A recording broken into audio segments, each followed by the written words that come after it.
just punched him in the face. I'm sorry. Do you have a message? Violence is dangerous.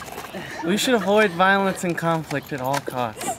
So remember, when tensions get high, don't let your temper go too.